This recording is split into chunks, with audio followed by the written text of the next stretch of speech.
Hello வணக்கம். Welcome to Pragi moments. என்னோட பேர் கீர்த்தி. மஷ்ரூம் பிரியாணி செய்யலான்னு ஸ்டார்ட் பண்ணேன். ஆனால் மஷ்ரூமை எப்படி கட் பண்ணணும்னு மறந்துட்டேன். அப்புறம் ஒரு வழியாக எப்படியோ ஒரு மாதிரி பண்ணிட்டேன்.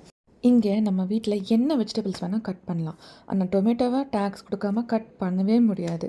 அந்த டேக்ஸ் கலெக்டர் வேறு யாரும் இல்லைங்க, நம்ம வீட்டு நாய்க்குட்டி தான். அவங்க பேர் ஓரியோ. ஒரு நாய் என்னங்களாம் சாப்பிடும்? டாக் ஃபுட்டு, சிக்கன், இல்லைன்னா நம்ம சாப்பிட்ற ஸ்நாக்ஸு. ஆனால் இவங்களுக்கு க்ரீன் வெஜிடபிள்ஸ்னால் அப்படி சாப்பிட்றாங்கங்க. நான் கூட அப்படி சாப்பிட்டதில்ல. ஆனால் எந்த காய்கறியாக இருந்தாலும் கொடு, நான் டேஸ்ட் பண்ணுறேன், நான் டேஸ்ட் பண்ணியே ஆவேன் அப்படின்னு சாப்பிட்றாங்க. இவங்க தான், இவங்க பேர் ஓரியோ.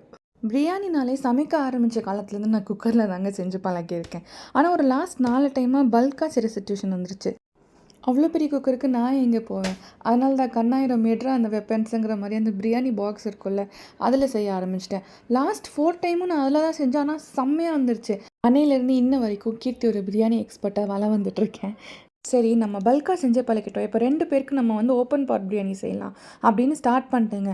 ஸ்டார்ட் பண்ணப்பலாம் செம்மையாக ஆரம்பிச்சிட்டேன். எல்லாத்தையும் ப்ராப்பராக போட்டேன், எல்லாமே பண்ணேன். ஆனால் இந்த சீரக சம்பா அரிசி இருக்கு இல்லைங்க, அது என்ன எவ்வளோ நேரம் ஊற வைப்பாங்க? ஒரு 20 நிமிஷம், இல்லை ஒரு அரை மணி நேரம். நான் 1 மணி நேரம் ஊற வச்சேங்க. ஆனால் சத்தியமாக சொல்கிறேன், அது எனக்கு மட்டும் என்னன்னே தெரில, ஊறவே இல்லை. ஒரு மாதிரி அரிசியாகவே இருந்த மாதிரி இருந்துச்சு. சரி, கடவுள்கிட்டலான்னு சொல்லிட்டு நானும் எல்லாத்தையும் போட்டு செம்மையாக மூடி வச்சிட்டேன். எல்லாம் ரெடி பண்ணிவிட்டு திறந்து பார்த்தா இந்த அழகாக இருந்தது. எனக்கு நம்மளாம் இதை சமைச்சோங்கிற அளவுக்கு டவுட் வந்துருச்சுன்னா பாருங்களேன். ஹோல் டே ஒரே குஷியாக சுற்றிட்டு இருந்தேன்.